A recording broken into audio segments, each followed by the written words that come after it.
Sekarang kita ketemu sama Bapak Irawan. Selamat sore. Panggil Kang Mas aja. Kang Mas Irawan. Apa kabar? Alhamdulillah. Sekarang lagi sibuk ngapain? Sibuk berharap. Berharap cemas. Jadi gue kenal sama Kang Mas Irawan tuh dari Nggak temen. enak ya? Iya nggak enak ya. Irawan aja ya. Ya saya ketemu sama Irawan itu dulu dari ini sih, dari Gary juga gitu. Dia jadi satu studio sama Gary Gastoni. Terus kita pernah bikin project buku cerita gitu ya. Iya. Bikin project buku cerita. Terus di sebelum itu juga saya udah follow Instagramnya.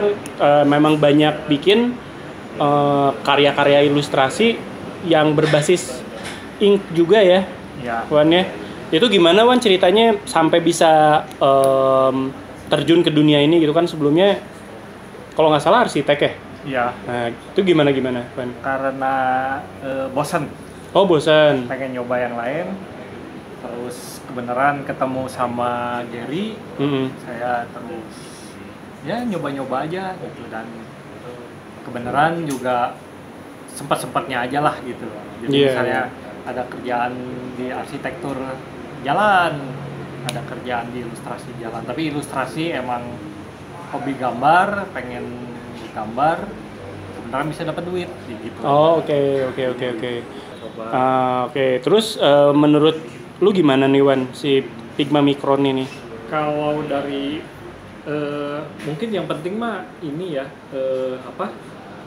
hasil akhirnya, terutama sebut kualitas tinta saya juga nggak gitu ini ya, nggak gitu merhatiin, cuman pas lagi gambar kayaknya hasilnya enak apa enggak gitu, sesuai enggak dengan yang kita inginkan, terus dan juga blobor apa enggak, karena kan itu tergantung tinta dan tergantung kertas. Oke. Nah, beneran Micron kayaknya cukup serbaguna ya, karena jadi banyak di kertas-kertas, mau art paper, kertas biasa ya, dia bisa nggak blobor gitu lah ya. Iya. Karena gaya saya tuh cenderung suka neken, lama diem. Iya. Menodai lah. Menodai, ya. Dan ini nggak tembus gitu ya, agak sulit tembus kertas mungkin ya. Iya, terutama kalau untuk kertas bagus, yang memang misalnya untuk gambar kertas cat air bisa dibilang dia aman. Ya. Oke. Kalau bisa bagus cat air, setahu saya ini kayaknya aman. Nggak gampang blobor. Iya. Kalau kertas yang gimana ya? Nggak paham juga sih, karena Iya. saya kan agak murahan gitu. Jadi apa yang ada pakai. Pada dasarnya jadi sebenarnya Micron tuh dia mudah beradaptasi dengan berbagai media kertas sih sebenarnya itu ya, iya. gitu kan. Nah, terus Iya. Karena untuk orang yang rapi mungkin masalah blobor bukan masalah buat dia, tapi kalau buat saya yang suka lama diem, si matanya diem di kertas tuh bisa jadi masalah kalau saya nggak cocok sama kertasnya. Terus pernah di mix pakai watercolor gitu? Oh iya. Oke. Saya mix sama apa aja. Oke. Nah kalau ini gimana nih? Aman. Jadi dia nggak ke bawah ya? Nggak jadi blobor. Iya. Salah satu yang bagus dan nggak mahal gitu. Iya. Karena buat nyari tinta yang itu agak susah juga sih. Iya sih. Dulu juga awal-awal saya belajar watercolor, sebelumnya kan pakai beginian tuh. Saya belum tahu brand, belum tahu berbagai merek. Saya pernah pakai, ada yang bilang pakai drawing pen dulu, outline-nya nanti dihajar warnanya pakai watercolor, terus bleber kan jadi ini penipuan nih kayaknya gitu kan. Nah setelah bertahun-tahun ketemu ini ya ternyata itu ya mungkin ya fungsinya dia juga di situ gitu. Terus untuk ini biasa pakai size berapa? Sebenarnya size butuh mah dari yang paling tipis sampai yang paling tebal. Cuman 003 gitu. Ya, cuman saya jarang pakai Micron untuk yang tebal tuh jarang, karena saya jarang beli yang tebal. Pasti ngejarnya yang tipis. Oke. Yang tipis, karena yang tebal pakai apa aja. Iya. Pakai yang lain jadi dicampur gitu mau segala macam merek lah gitu, atau bahkan pakai brush pen atau pakai kuas. Iya. Pakai kuas. Oh, brush pen di sini juga ada brush pen sih sebenarnya dia. Cuman belum nyoba. Belum nyoba ya. Saya pernah sih pakai ini si brush pennya, cuman karena keahlian saya dan saya nggak biasa berekspresi memakai brush pen, saya belum tahu sih. Mungkin ada kali ya teman kita ya.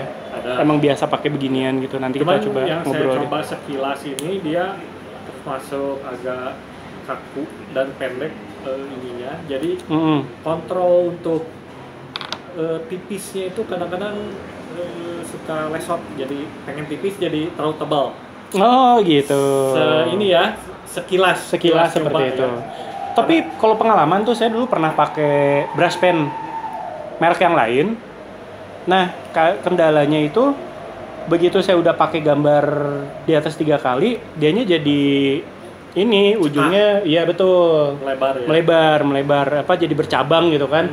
Jadi nggak berfungsi seperti yang saya harapkan gitu pada saat itu. Atau tidak setahan yang itu. Nah, terus saya pernah punya brush pen juga, saya bawa nggak ya? Nah, itu tuh sampai luntur ininya. Sampai ini karena saya udah pakai setahun setengah dan masih ada tintanya dan ininya masih dia masih belum bercabang gitu. Meskipun mungkin masalah penekanan atau apa kali ya yang tadi mungkin bikin saya, karena saya kan nggak ngerti teknik memakai ini sih sebenarnya. Tapi yang saya rasakan sih si brush ini tuh enaknya di situ sih. Dia nggak cepat bercabang, bahkan tintanya teh nggak cepat kering. Waktu yang sepengalaman saya sih seperti itu. Oke. Jadi ini ceritanya bikin di kertas apa ini? Kertas inilah cappuccino ya, tanpa kita sebutin merek. Apa merek? Ya, ini gimana nih Wan experience-nya setelah pakai ini? Kalau dari itu mah ya seperti yang tadi saya bilang juga ya. Sama karena gayanya banyak ngarsir kan. Nah, dari itunya emang enak, terutama mau tipis masih kejar, mau tebal. Bagian sini ya? Iya, kayak terutama itu. Ini nih rambut-rambutnya ya. Terutama ini nih kayak arsir-arsir bayangan, shading buat shading. Ya itu. Oke. Ini teh teknik apa sih? Kalau ngarsirnya apa? Garis-garis kan ada yang cross hatch. Oh, cross hatch ya. Ada. Kalau saya biasanya cross hatch, jadi silang-silang sampai ketemu kegelapannya. Value-nya. Oke. Terus ini dia pakai pensil warna juga ya? Pakai pensil warna. Nah, ini gimana sih? Ngaruh nggak sih ke warna si tintanya setelah ditimpa? Oh, kalau pensil warna mah enggak ya? Jarang biasanya. Kan ada yang kecuali kalau misalnya pensil warnanya yang agak empuk, karena dia kan oily itu bisa nutup. Oh, jadi nutup si ininya, nutup markernya ya? Nutup markernya biasanya. Oke. Jadi yang ini lu pakai apa nih Wan? Marker apa pensil warna? Pensil warna murahan. Oh gitu, tapi yang bukan oily. Iya. Oh, jadi nggak masalah. Oke. Keren Wan. Sip. Terus apa ya yang dirasa kurang gitu dari produk ini? Kurang tuh kalau habis pasti beli lagi. Apalagi kalau udah ngerasa enak kan itu masalahnya. Iya. Cuman itu aja sih. Kalau yang secara teknis mah nggak masalah, karena emang yang penting kejar paketnya kayak apa ya dapat udah cukup buat saya. Oke. Kalau nggak kejar pakai yang lain gitu aja. Selama ini ternyata bisa. Oke. Mantap. Ya, makasih banyak. Sama-sama. Kawan. Sampai ketemu lagi di review berikutnya.